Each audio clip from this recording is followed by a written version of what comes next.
Filmy z długodystansowych szlaków przyzwyczaiły nas do epickich kadrów, pokonywania własnych słabości czy heroicznej walki z dziką naturą. Trochę Dzień Dziecka.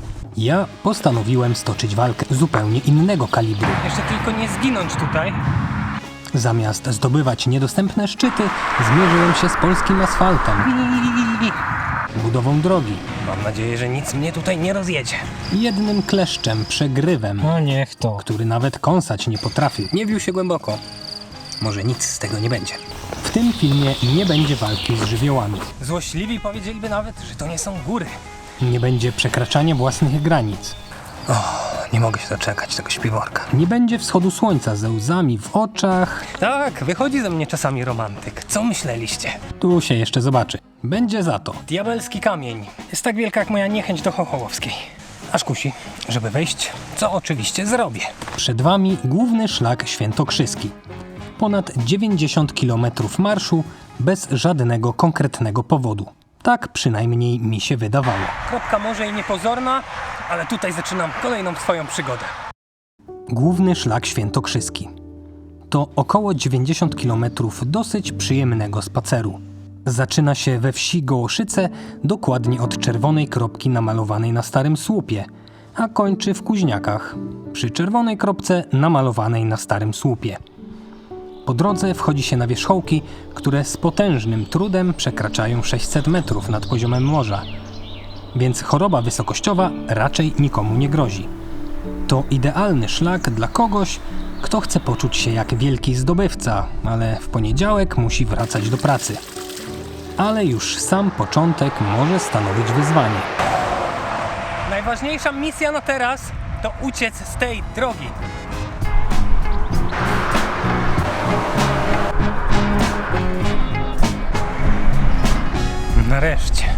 Wreszcie można nabrać trochę rozpędu.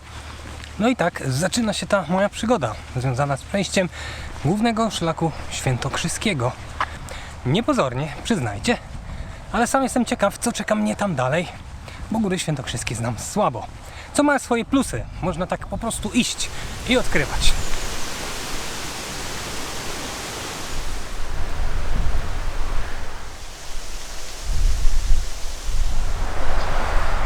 Zbliżam się powoli w kierunku pierwszych szczytów na trasie całego tego przejścia. Tam już je widać na horyzoncie. Nie są przesadnie wysokie, więc zobaczymy jak będzie. Zapowiada się dużo spokoju, ale trochę na to liczę.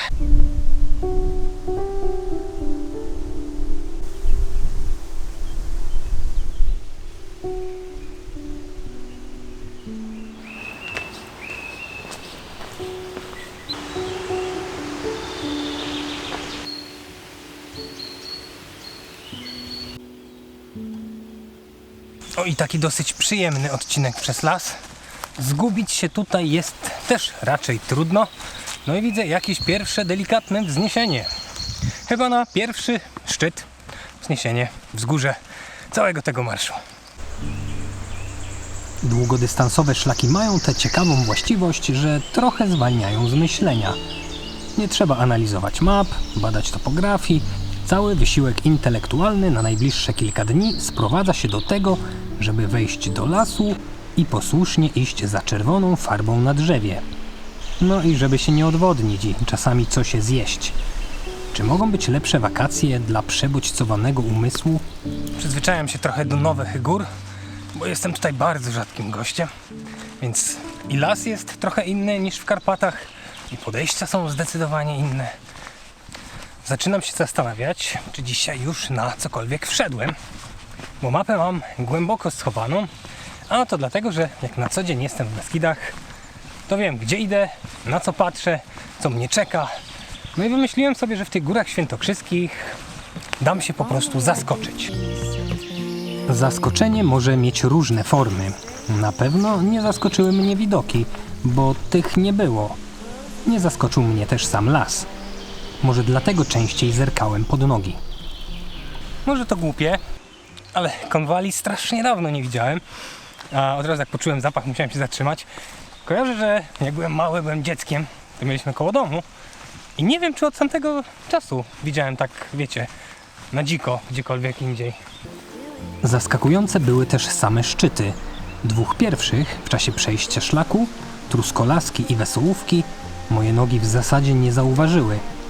Kolejnego pominąć się już jednak nie dało. Robi się delikatnie bardziej do góry. No i to jest chyba znak, że zbliżam się do szczytu Szczytniaka. Trudno pomylić, są też ławki. Pora na jakąś przerwę.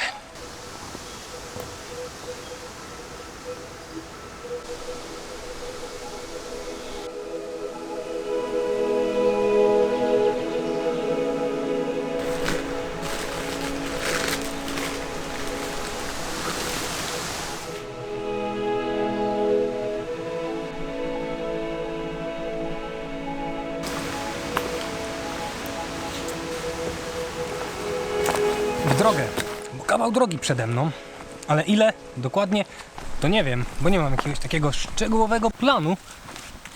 Ile dzisiaj przejdę, tyle będzie. No i to złota filozofia, którą zdecydowanie częściej chciałbym stosować w swoim życiu. Ile będzie, tyle będzie. Zebrałem się w sobie i ruszyłem w stronę Jeleniowskiej Góry, uważnie obserwując, co Góry Świętokrzyskie mają mi do pokazania. No i nie działo się nic.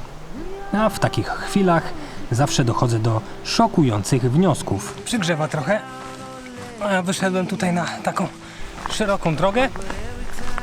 Jeżeli ktoś szuka spokoju, to myślę, że na razie ten szlak dobrze się zapowiada. Jeżeli ktoś szuka widoków, nie tutaj. Sit back and enjoy the show. Might be the end for all we know. Ooh, hey. Wiecie, jakie są najbardziej zdradliwe odcinki w naszych górach? Właśnie takie szerokie autostrady. Bo idzie się potem sprawnie, można się zamyśleć, jak idziecie z kimś, można się zagadać. I tak się idzie i idzie, aż po chwili dociera do człowieka, że coś dawno nie było oznaczeń na drzewach. Ale w ten sposób dotarłem na Jeleniowską Górę. Nie sądzę, żeby miały się tutaj otworzyć przede mną jakieś piękne widoki, więc raczej szczyt po prostu znany z tego, że jest zaznaczony na mapie. Never mind what people say. I zaznaczony nawet w terenie. Lista moich szczytowych zdobyczy rosła, chociaż jeszcze z żadnego nich nie zobaczyłem niczego więcej niż drzewa. Niekiedy piękne. Ciekawy ten las, bo trafiają się takie odcinki, gdzie robi się takie wow, jak na przykład tutaj. Ale są też takie odcinki, że po prostu chce się je przejść. Nie wiedziałem jeszcze wtedy, że takich odcinków będzie sporo, a moja chęć chodzenia zostanie wystawiona na próbę. Przez zupełnie spokojny las sunąłem dalej, zbliżając się powoli do najciekawszego punktu tego pierwszego dnia. O, tam idę, w tej przecince widać już klasztor. Dalsza droga miała jednak niespodzianki, w tym coś, co szczególnie mnie przeraża. W Górach Świętokrzyskich szybko nauczyłem się jednej rzeczy. Kiedy jest las, jest dobrze. Kiedy nie ma lasu, zaczynałem zazdrościć tym, którzy mogli odpocząć w cieniu. Ale grzeje do tego asfaltu. Już zapomniałem, co to jest upał. Stamtąd mniej więcej przyszedłem. No i jestem teraz w tych Paprocicach. Taka niewielka miejscowość. Asfalt. Więc mam nadzieję, że za chwilę się to zmieni. Chyba się na to zapowiada, bo jest jakieś podejście i las.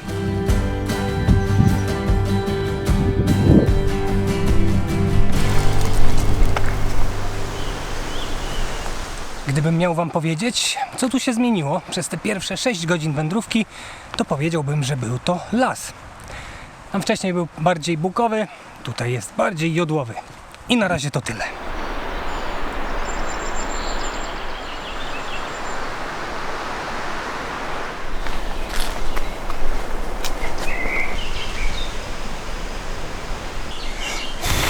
Idę w dobrym kierunku, co mnie bardzo cieszy, zwłaszcza, że teraz przede mną pewnie jedna z największych atrakcji całych Gór Świętokrzyskich, a może i województwa świętokrzyskiego.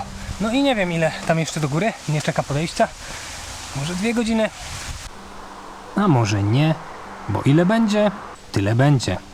Pasmo jeleniowskie pokonałem całkiem sprawnie i była to przyjemna zapowiedź całej wędrówki.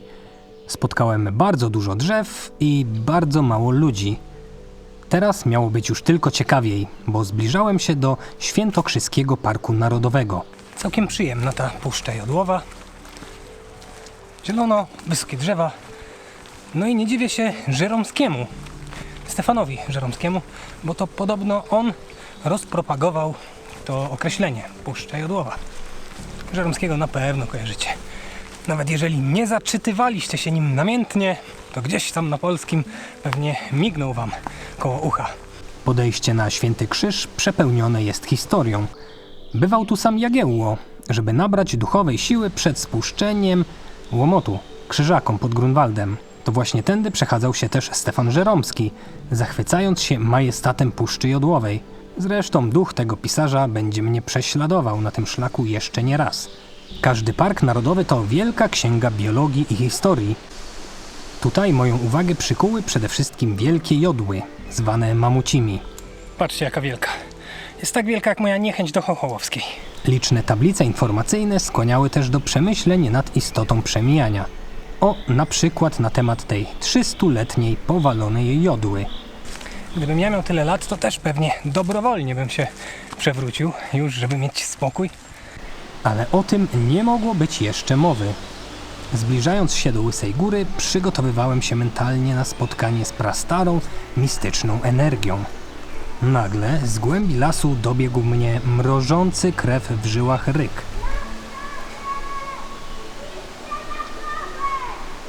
Chyba jestem u celu, bo słyszę, jak dzieci krzyczą w niebogłosy. Dlaczego? Nie wiem.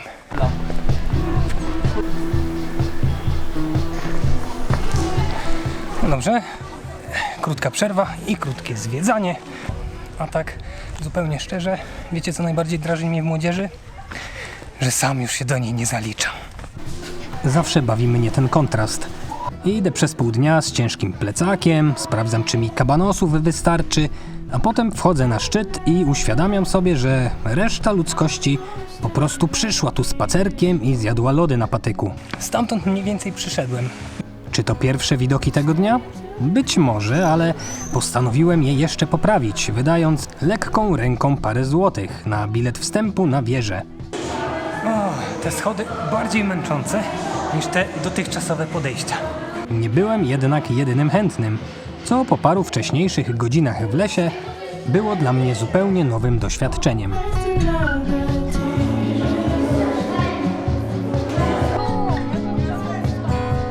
Wait till it disappears.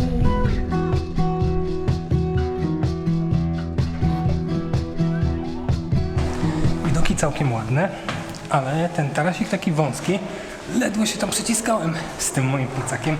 No i trafiła się kolejka, ale się udało. Państwo mnie przepuścili, także super, dziękuję wam bardzo. No i lecę dalej, zwiedzać. Opactwo na Łysej Górze to dla polskiej historii miejsce szczególne. To najstarsze sanktuarium na ziemiach polskich.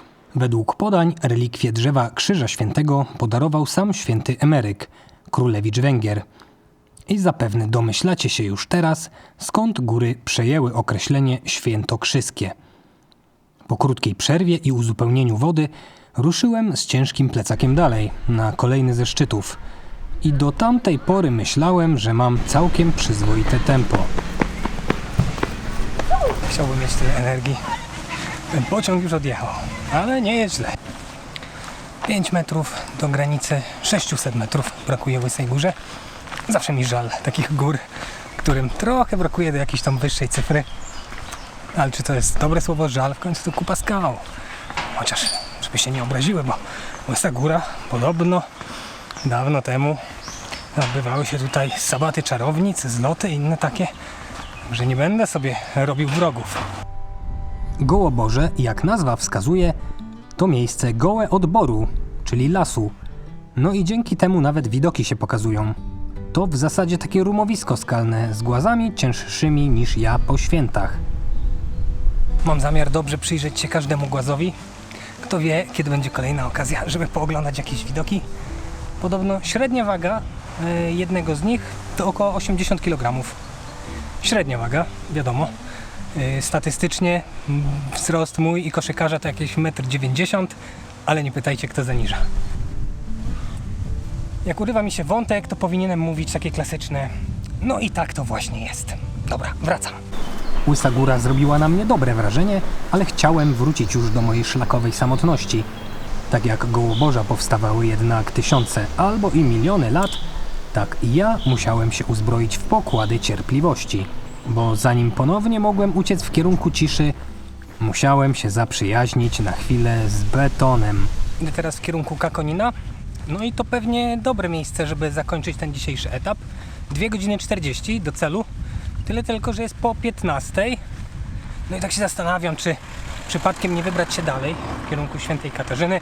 Problem, że tam znów wchodzę na obszar Parku Narodowego, więc tak po prostu nie mogę się poddać i stwierdzić, że nie mam sił, tu będę leżał. A szkoda, bo ileż by to problemów w życiu człowieka rozwiązało. Wspominałem wam wcześniej, że ja na tym głównym szlaku świętokrzyskim chciałem być zaskakiwany. No więc noclegów żadnych nie rezerwowałem, a zamiast tego zabrałem namiot. Ile przejdę, tyle będzie. Tylko, no właśnie, trzeba było znaleźć odpowiednie miejsce, by się rozbić, a jak wiadomo, w parkach narodowych robić tego nie można. Na razie postanowiłem sobie dać jeszcze chwilę czasu, zamiast niepotrzebnie się zamartwiać. Dzisiaj mam inne plany.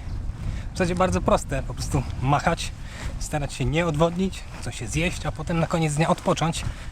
No, dlatego te takie szlaki dłuższe są przyjemne. Taka prostota machania nogami. Kilometry mijały jak szalone. Tak mi się przynajmniej wydawało, bo tu już nie wyprzedzały mnie dzieciaki o niekończących się pokładach energii.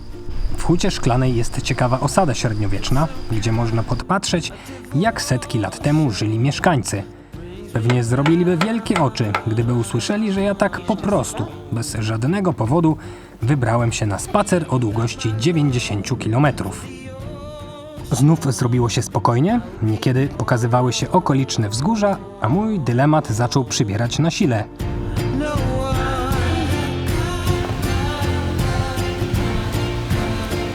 Taki spacer sprzyja rozmyślaniu.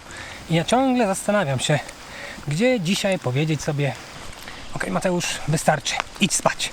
Nie zależy mi na tym, żeby przejść za wszelką cenę ten odcinek, potem nic nie pamiętać, nic nie zobaczyć, przyjść padnięty na nocleg i obudzić się połamany jutro. Znaczy, czasami też o to chodzi, ale nie dzisiaj akurat. No i tak to właśnie jest. Gdy zbliżał się wieczór, a licznik kilometrów zaczął dobijać do wysokich wartości, mój umysł zaczął prowadzić zacięte negocjacje. Jedna połowa krzyczała: idziemy dalej, pobijmy rekord. Druga połowa cichutko mówiła: błagam, połóżmy się na tamtej ławeczce i zjedzmy owsiankę. Zgadnijcie, która wygrała.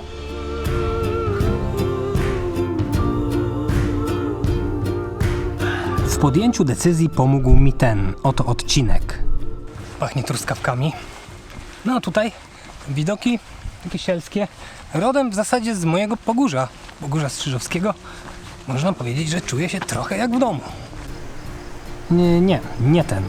Tu jeszcze było bardzo miło i sielsko, jak u mnie w domu.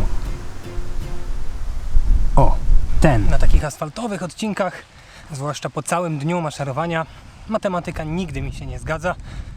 Niby kilometr to kilometr, ale teraz wydaje się znacznie dłuższy.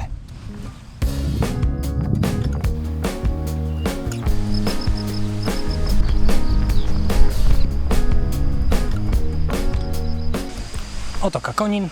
W oczy rzuca się przede wszystkim taka zabytkowa chałupa.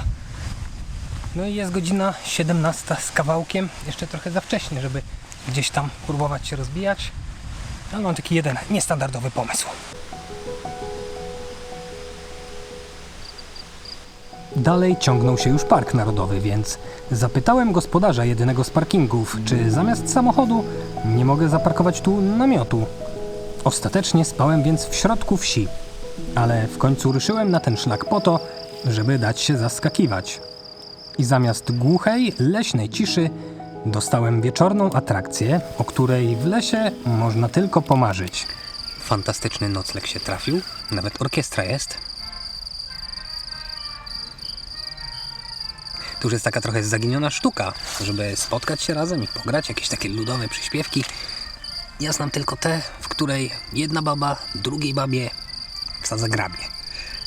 Powiem wam, że całkiem dobrze się udało z tym noclegiem, bo do zachodu jeszcze trochę, nie muszę się gdzieś tam po lesie chować. A przy okazji powiem wam, że dopóki szedłem, to czułem się mocarny. Już nawet rozważałem, żeby od razu iść na tę Łysicę i dalej. A jak sobie rozłożyłem namiot i usiadłem, to już mam takie jak miło. Mam strasznie dużo jedzenia, nie wiem po co ja tyle tego wziąłem, jak dla wojska. Trochę treningowo, ale no muszę to zjeść w końcu i tak.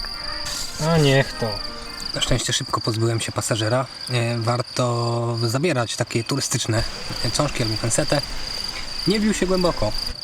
Może nic z tego nie będzie. I tak, nie mam na sobie spodni, ale mieliście o tym nie wiedzieć.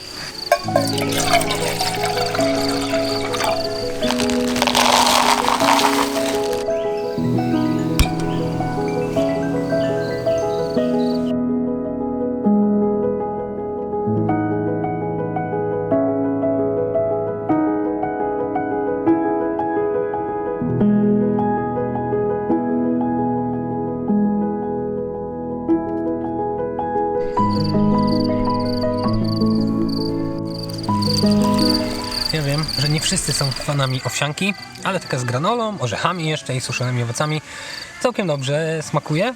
Jak deser w zasadzie na koniec tego dnia. Więc to jest mój pożegnany... Nie, to źle brzmi, pożegnany posiłek. Moja kolacja, o tak. I widzimy się rano.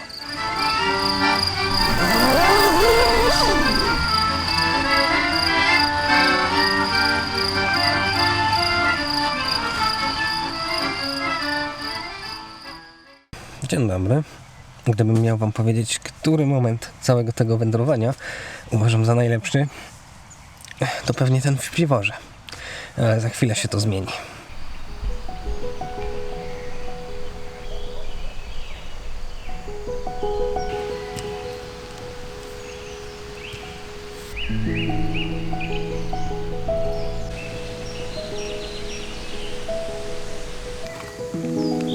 Pora ruszać w drogę. Długi dzień mojego przejścia głównego szlaku świętokrzyskiego. Godzina 6 rano, spokojnie, w tej godzinie komu by się chciało tutaj chodzić. No i jestem już na czerwonym szlaku.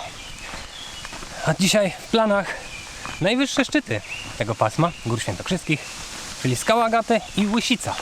Już pewnie za godzinę. No to w drogę.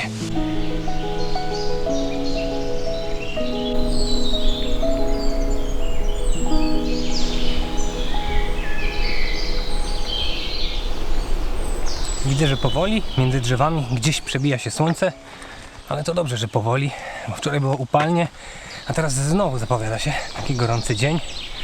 Wypiłem wczoraj 4 litry wody, dobrze, że było gdzie uzupełniać w klasztorze na Łysej Górze.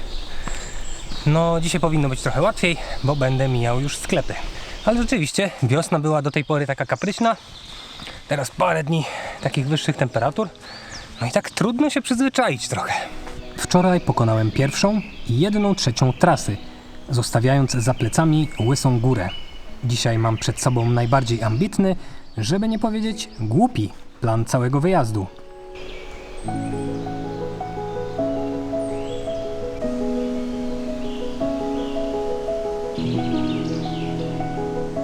A tutaj kapliczka Świętego Mikołaja i jakieś 45 minut do szczytu Łysicy.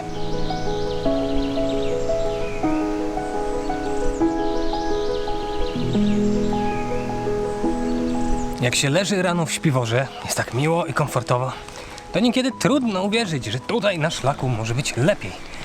A rzeczywiście, zrobiło się bardzo ładnie. Czasami trzeba chyba zaufać swojej intuicji. Dobrze, że wczoraj tam postanowiłem sobie zrobić ten przystanek, bo dzięki temu na Łysicę mogę wychodzić w takich bardzo ładnych warunkach, spokojnie. Ja naprawdę lubię ten poranek na szlaku, kiedy słońce wpada między drzewami gdzieś, jak jeszcze jest wiatr, to te cienie tak tańczą. Tak, wychodzi ze mnie czasami romantyk. Co myśleliście?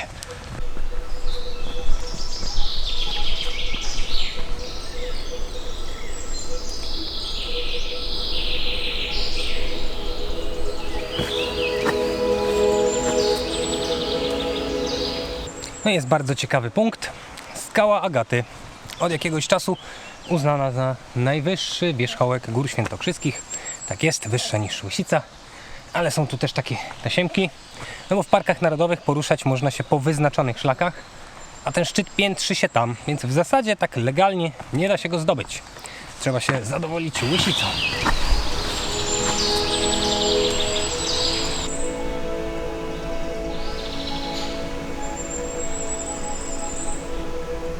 Brak dostępu do skały Agaty przyjąłem z godnością i zadowoliłem się Łysicą. Była 7:30 rano. O tej porze w górach spotyka się zazwyczaj tylko dziką zwierzynę i najbardziej zdeterminowanych turystów. Czyżby? 7:30, a młodzież już na szczycie Łysicy. To jest niesamowite. To pewnie trzeba było około 6 wstać. To, że ja sobie to robię, to rozumiem. Ale młodzi ludzie, no, jest to wyczyn. Wierzchołek Łysicy nie robi przesadnego wrażenia, ale jest takie ciekawe rumowisko koło Boży. Więc jakaś to zawsze atrakcja jest. Widoków nie ma. Te wczorajsze z Łysej Góry były póki co takimi najciekawszymi na szlaku. I chyba już takimi pozostaną. Chociaż, kto wie, jeszcze kawał drogi przede mną. Jakieś 60 pewnie kilometrów. Może odrobinę mniej.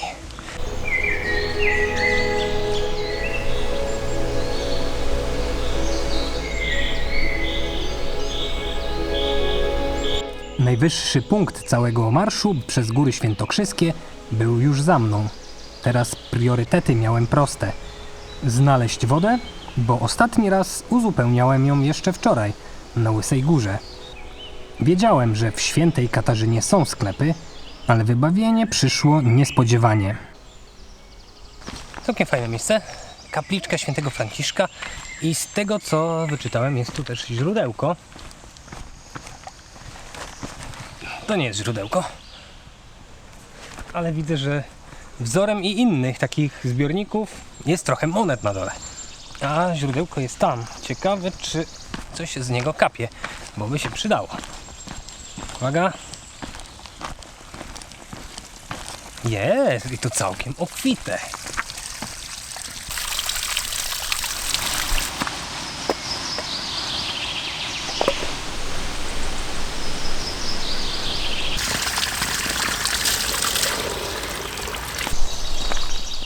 Dlaczego ta woda tyle waży? Od razu jestem o 3 kg cięższy. No ale zatankowałem i na chwilę powinno wystarczyć. Moje zadowolenie szybko zostało wystawione na próbę, bo pojawił się postrach moich stóp. Miło było w tej Puszczy Jodłowej. Zaczynam tęsknić. Teraz poboczem. To nigdy nie są moje ulubione odcinki w górach.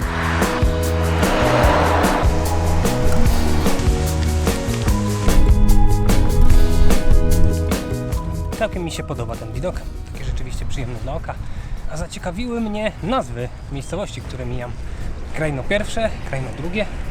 Raczej przywykłem do tego, że jedna miejscowość jest mała, druga jest wielka, albo jest jakaś górna, druga dolna. A tutaj tak dosyć ciekawie.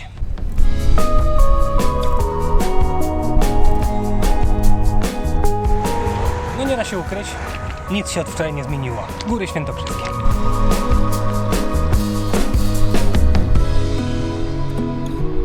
Cały czas asfalt.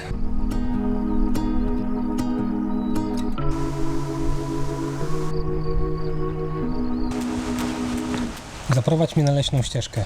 Proszę. Proszę. Proszę.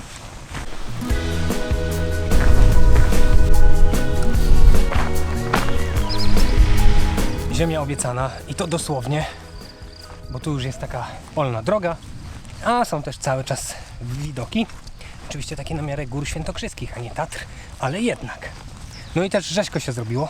Mam nadzieję, że nie pokropi, ale jest to miła odmiana od wczorajszego dnia, bo jak dotarłem do namiotu, to tak byłem zgrzany, że nie mogłem zasnąć. Mi było gorąco jeszcze. A dzisiaj szykuje się odmiana.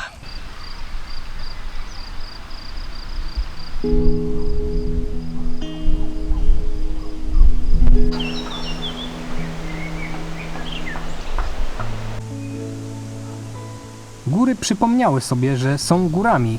Zaczęło się nawet podejście, chociaż do końca nie byłem pewien, czy nazwa kolejnego szczytu mi się nie przywidziała. Nie byłem jednak przecież aż tak zmęczony. Nie wymyśliłem, istnieje naprawdę, a teraz ruszam w kierunku kolejnego ciekawego wzniesienia. Wymyślona nie odbiegała charakterem od poprzednich wzniesień, które mijałem. Zawsze to jednak szczyt do kolekcji, nie? Nie wymyśliłem sobie też kolejnych atrakcji i tu musicie mi uwierzyć na słowo. Widziałem zająca, ale niestety jak to w przypadku zwierząt bywa, no one mają znacznie lepszy słuch i wzrok niż ja. Zanim go nagrałem, to już biegł sobie dalej. Podejście na Radostową, które teraz morduję, to licząc od początku wydaje mi się takie najbardziej konkretne. Momentami rzeczywiście pojawia się pot na czole, bo też ciągnie się przez dłuższą chwilę, ale wydaje się, że już jestem blisko.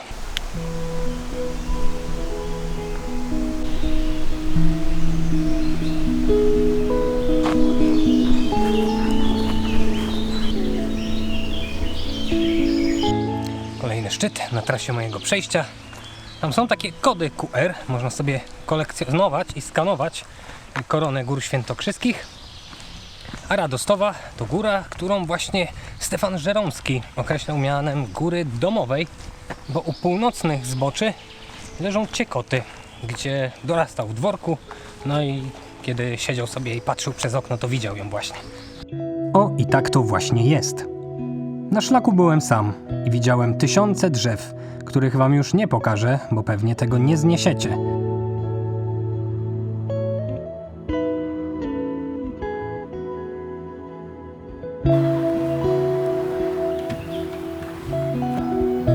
Były też i przerwy.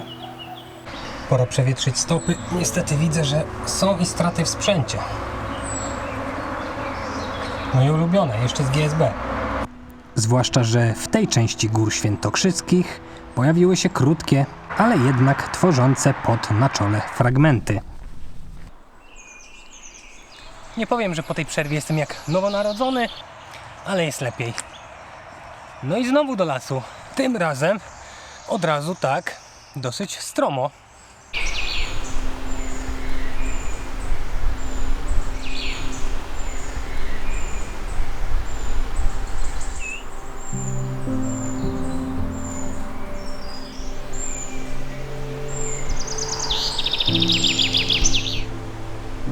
Znacie to uczucie, kiedy po dłuższej chwili dreptania po asfalcie nagle wchodzicie w cień drzew i odzyskujecie życie. Można to porównać jedynie z ulgą zaleczonego, bolącego zęba u dentysty. W takich momentach do głosu dochodzi jednak czasami mój wewnętrzny ośmiolatek. Przestały mnie boleć stopy, a kiedy tylko zobaczyłem między drzewami kolejną atrakcję, wiedziałem, że muszę tam wejść. O kurczę, ale fajne miejsce. Patrzcie, jakie ciekawe skały. Aż kusi, żeby wejść, co oczywiście zrobię.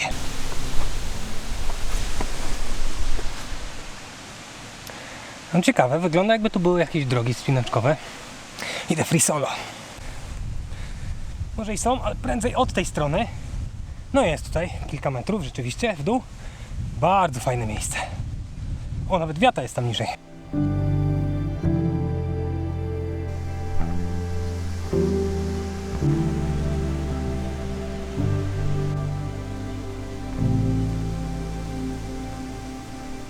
Diabelski kamień. Nie mogło być inaczej.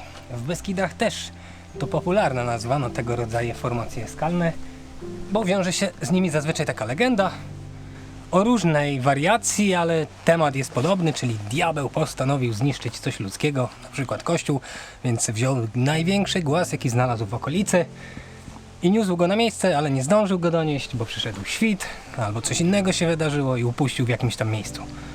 Ciekawe, czy tutaj jest podobnie. No proszę, według tej tablicy sam Żeromski zachwycał się tym miejscem, więc nie mogę być gorszy. Mnie też się bardzo podobało, a wczoraj mówiłem w sumie, że miło czasami wyjść na taką wędrówkę i niewiele o niej wiedzieć. Jasne, znam przebieg mniej więcej, zerkam sobie też na mapę, ale nie sprawdzałem tych atrakcji, bo to niekiedy jest takie miłe uczucie, kiedy wychodzi się zza zakrętu, a tam jest coś. Jest coś, czego się człowiek nie spodziewał. No, a tutaj jest już las. Tego akurat się spodziewałem. O, i tak to właśnie jest. Ale szlak miał jeszcze w zanadrzu niespodzianki, w tym jedną, która na nowo obudziła uśpionego ośmiolatka. Jeżeli chodzi o rzeczy, których się nie spodziewałem, to na pewno nie spodziewałem się tego.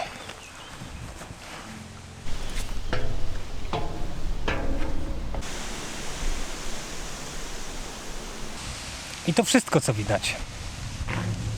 O, i tak to właśnie jest. Po dłuższej chwili na betonie w mojej głowie dominowała jedna myśl – usiąść. I nie spodziewałem się, że szlak przyjdzie mi z wypoczynkiem, który nie mógł być przyjemniejszy. To już chyba Masłów pierwszy. Idę poszukać jakiegoś przystanku. Jest, bo dzisiaj te asfalty dają się we znaki. Jest tam też sklep. Znalazłem nawet lepsze ławeczki.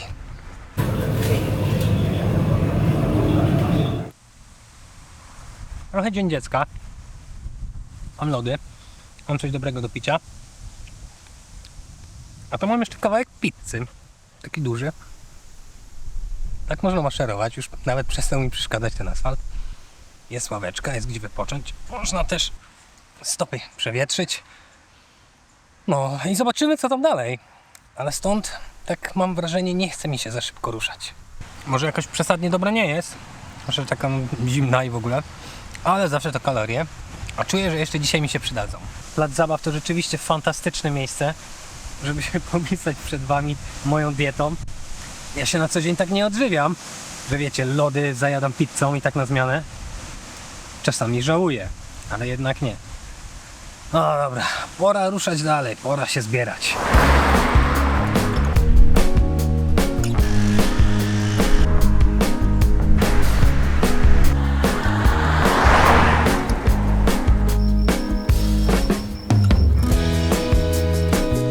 Lody trochę osłodziły mi ten odcinek, bo rzeczywiście przez dłuższy czas idzie się asfaltem, najpierw przez miejscowość, a tutaj jest trochę lepiej, bo wokół jest zielono. Więc mimo wszystko trochę przyjemniej, ale jakby nie patrzeć, dalej depczę się po twardym. Moje stopy nie za bardzo za tym przepadają.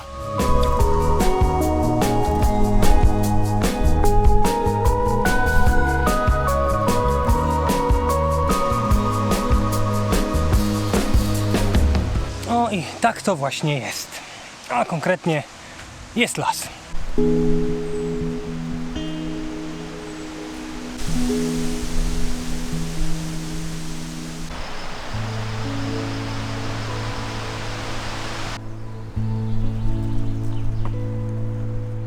Im więcej czasu spędzam w lesie, tym chyba bardziej przechodzę tym otoczeniem. I nie chodzi tutaj o zapach. Udało mi się podejść zwierzaka. No i taka całkiem ładna obserwacja. A wcześniej też widziałem zająca, drugiego. Ten jeszcze uciekł, ale tutaj już się udało. No i tak to właśnie jest.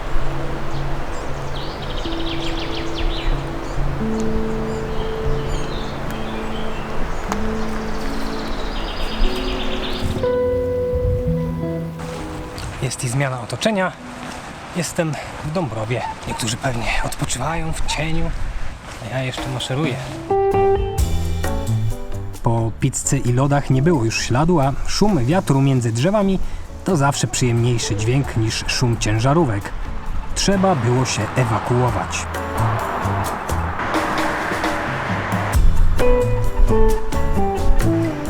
To jeden z tych nietypowych momentów na głównym szlaku świętokrzyskim, kiedy wędrując z plecakiem nagle wchodzi się w sam środek wielkiej cywilizacji. Szlak obchodzi tu Kielce od północy, a dalej przecina drogę ekspresową. Ale wiedziałem już po tych wszystkich kilometrach, że za chwilę będzie to, co lubię. Cichy, gęsty las. A teraz na nowo wkraczam w świat ciszy i spokoju.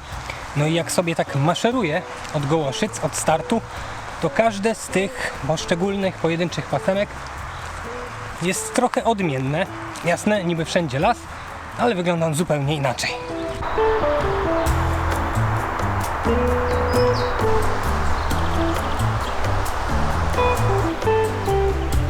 Na tym kolejnym fragmencie asfaltu już moje stopy zaczynają protestować. Powoli wywieszają białą flagę. Przydałby się jakiś taki miękki grunt, który można by sobie tak sunąć, ale to nie koncert życzeń. Główny szlak świętokrzyski miał jedną ogromną zaletę. Uczył elastyczności. Jeszcze tylko nie zginąć tutaj, przechodząc przez tę drogę. Nie widzę tu przejścia.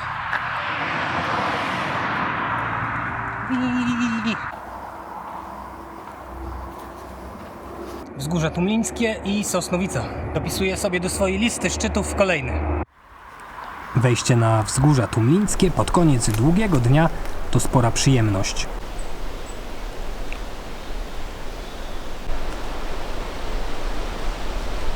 Łagodne ścieżki, cisza i spokój. Ale mimo, że wyszedłem na ten szlak, by dać się zaskakiwać, od razu wiedziałem, czym ten przyjemny odcinek się skończy.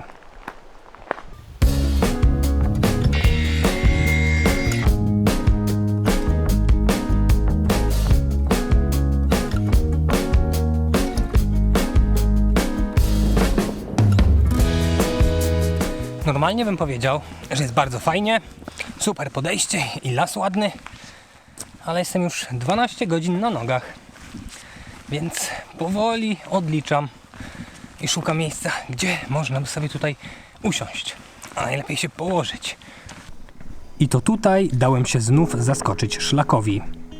Wszedłem na bardzo ciekawą górę grodową z rezerwatem Kręgi Kamienne. Te góry były świadkami historii na długo przed tym, zanim wytyczono tu jakikolwiek szlak, bo ponad 1000 lat temu istniał tu słowiański ośrodek kultu. Co ciekawe, tuż obok wydobywa się piaskowiec tumliński, który już od kilkuset lat wykorzystywany jest m.in. w architekturze.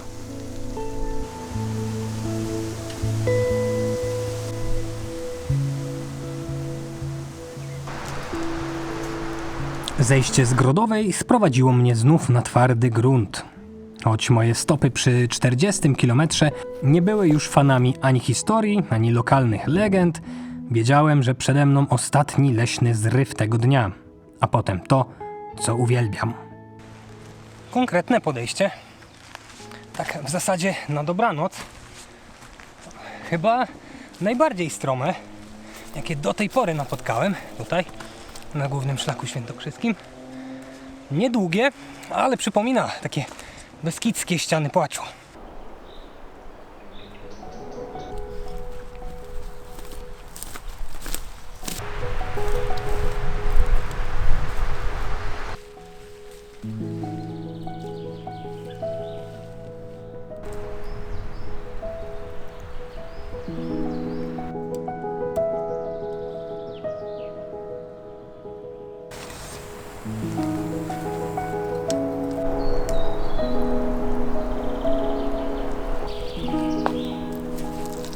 No, całkiem owocny dzień, jakieś 13 godzin na nogach, ponad 40 km, coś dobrego do jedzenia, herbatkę też zaparzyłem.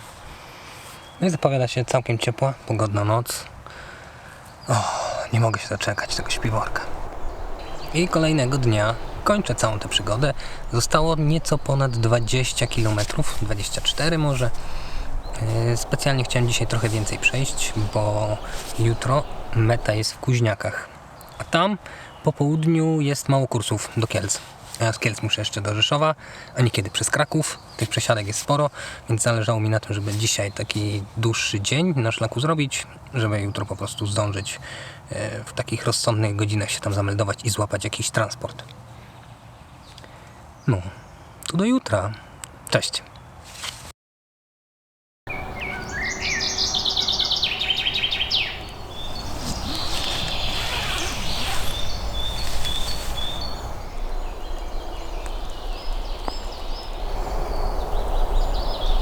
Dzień dobry. Tak zaczyna się ostatni dzień mojego przejścia głównym szlakiem świętokrzyskim. Przyznajcie, że bardzo klimatycznie. Zapowiada się też, że będzie to pogodny dzień. No i zostało mi jakieś 20 km do przejścia, więc raczej na spokojnie powinienem zameldować się w Kuźniakach. Teraz szybkie śniadanie, zwijanie tego obozu i w drogę.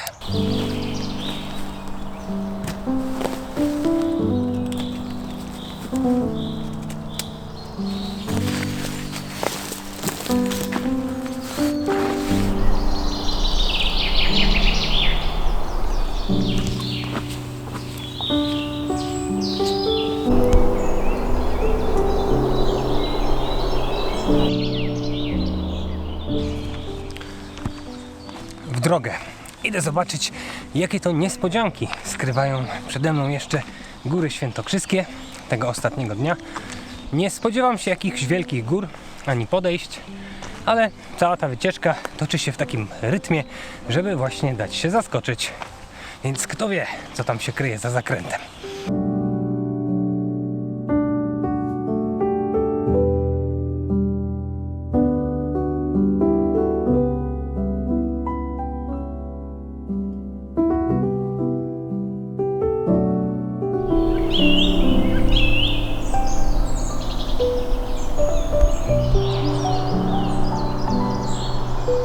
Nic tu się nie dzieje.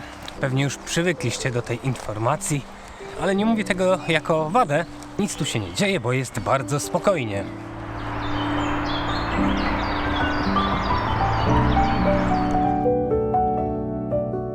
No i tu, po raz kolejny, główny szlak świętokrzyski pokazał mi, że jest szlakiem dwóch równoległych rzeczywistości.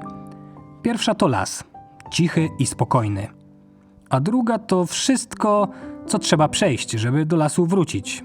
Asfalt, pobocza, skrzyżowania, gdzie szlak się urywa między domami. Na przestrzeni 90 km te dwie rzeczywistości przeplatają się ze sobą i zacząłem żyć od lasu do lasu. Jak od piątku do piątku. Póki co największym zagrożeniem tego szlaku jest przechodzenie przez ruchliwe drogi, bo na niektórych nie ma w ogóle przejść i trzeba uważać, zwłaszcza na jakichś zakrętach. A tutaj jak jest droga ruchliwa, to niekiedy trzeba na tym przejściu chwilę postać. Tak więc zdecydowanie bezpieczniej, no i przyjemniej też w lesie. Tam już jakieś widzę wzniesienie, więc może akurat. Mówiłem na początku, że chciałem się dać zaskoczyć, że schowałem mapę i nie sprawdzałem, co czeka mnie na trasie. I nie sądziłem, szczerze mówiąc, że tego ostatniego dnia spotkają mnie jeszcze jakieś niespodzianki. A potem znów wyszedłem zza zakrętu. Jestem uratowany, bo jest las. No i to taki całkiem przyjemny. A widziałem też jedną kolejną osobę, zamieniłem nawet parę słów. Też przemierza szlak z namiotem, więc łącznie naliczyłem takich osób 5. No nie można powiedzieć, żeby to był jakiś przesadnie zatłoczony szlak. No i proszę, mówiłem o poranku, jak wychodziłem, czy Góry Świętokrzyskie mogą mnie jeszcze czymś zaskoczyć? No zdecydowanie mogą. To jest góra ciosowa i fantastycznie wyglądają te skały. Patrzcie tylko.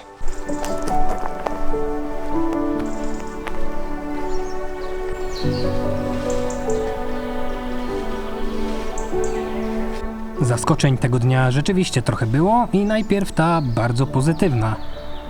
Kiedyś był tu kamieniołom, z którego pozyskiwano właśnie piaskowiec. Teraz to pomnik przyrody nieożywionej. Jeszcze fajniej robi się parę kroków dalej. Wyobraźcie sobie, że ten szlak zawija na górę tutaj tych skał. No, jest kawałek przestrzeni. Podłoże natomiast pokryte jest drobnymi kamykami i pyłem, więc nie podchodziłem bliżej.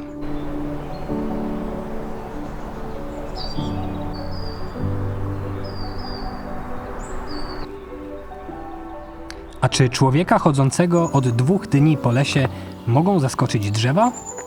No pewnie. Wyobraźcie sobie, że nawet taki las to dla mnie zaskoczenie. Bo jednak jak człowiek przyzwyczai się do chodzenia po Beskidach, gdzie królują jodły, buki, świerk, to taki sosnowy las jest pewną nowością. A nawiasem mówiąc, to skoro dotarliście aż tutaj, to na pewno wiecie, co teraz nastąpi. Trzeciego dnia szlak rzucił mi wyzwanie, na które nie przygotował mnie żaden przewodnik sztuki przetrwania. Człowiek kontra maszyna.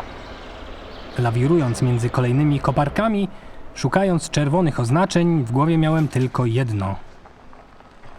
Więc to tutaj jest ta budowa drogi, którą trzeba obejść.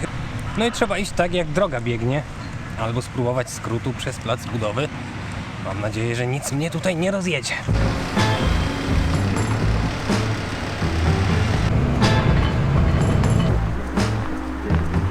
Przetrwałem. Najtrudniejsze chyba już za mną. Oj, słodkie, naiwne dziecko. Nie rozjechało mnie jednak nic, a to w czasie marszu jest kluczowe. To ciekawe, że w czasie przemierzania tego szlaku Można poczuć w jednym miejscu zapach prastarej puszczy jodłowej, a chwilę później świeżo kładzionego asfaltu. Budowa jednak nie będzie trwała wiecznie, a za jakiś czas zadowoleni będą i kierowcy, i turyści. Porzecze opuszczałem z nadzieją, że szlak zrobi to, co robił od samego początku. Znów pokaże mi przyrodę. I na pewno już wiecie, jak się ta historia skończyła. Wiecie jak to jest? Możecie 100 razy zrobić coś dobrze i nikt was nie pochwali, a zepsujecie coś raz i się nasłuchacie za wszystkie czasy. No i podobnie jest z głównym szlakiem świętokrzyskim. Wszystko do tego momentu robił dobrze, ale ta budowa drogi, no taka niezbyt przyjemna, zanikający szlak, dużo asfaltu, kurzu, maszyn, ruch na drodze. Więc dobrze, że udało się sprawnie pokonać ten odcinek, a w międzyczasie uciąłem sobie też pogawędkę z turystą, który pokonuje ten szlak, więc to na pewno sprawiło, że przyjemniej te kilometry ubywały. A tutaj jestem już w lesie, więc jest przyjemniej. No i mam nadzieję, że główny szlak świętokrzyski będzie miał na koniec dla mnie jeszcze jakąś niespodziankę.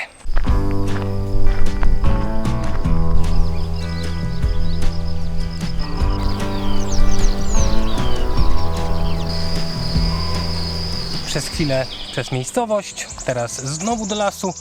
No i wydaje mi się, że tak ta wędrówka będzie toczyła się już do samego końca. Zwłaszcza, że ten koniec jest blisko. Zostało jakieś 6, może 7 kilometrów do końca głównego szlaku świętokrzyskiego. Moon is watching shallow dreams. Night is rocking her to sleep. Wind whispers in the trees. Hidden secrets. Ostatnie kilometry każdego długiego szlaku mają swoją własną magię. Nieważne, czy to główny szlak beskidzki, czy płaska, polna droga przed Kuźniakami. Nawet stopy przestają boleć i po szlaku po prostu się płynie. Świętokrzyski postanowił pożegnać mnie dokładnie tak, jak mnie przywitał. Bez hałasu i bez wielkich fajerwerków. Zaczynam się uśmiechać sam do siebie. Przede wszystkim dlatego, że zrobiło się bardzo tak sielankowo i ładnie. Pola, wzgórza w oddali, błękitne niebo, białe obłoki.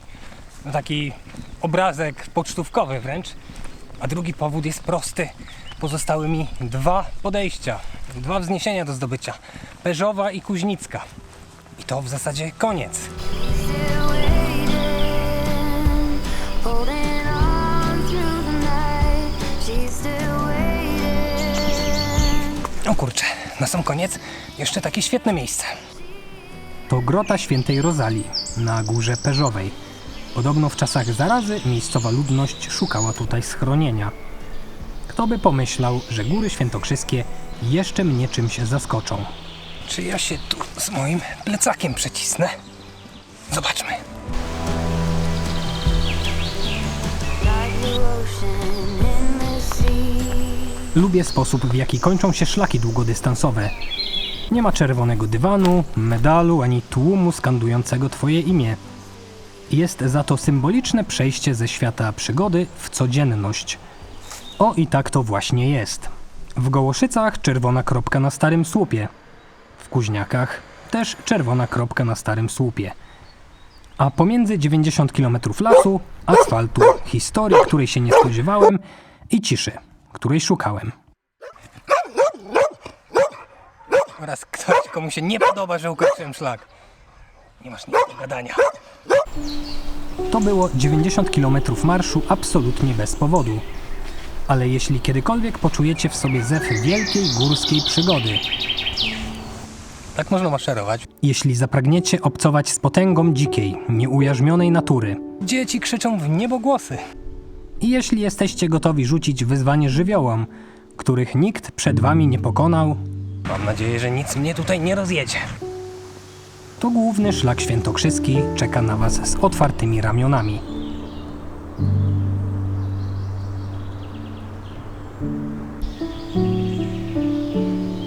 To właśnie tutaj, pijąc wodę ze źródełka, jedząc lody na placu zabaw i słuchając ludowej kapeli w środku wsi, znów przypomniałem sobie, po co w ogóle warto iść na taki długi spacer bez powodu. Żeby na te 3 dni świat skurczył się wyłącznie do poszukiwania czerwonej farby na drzewie.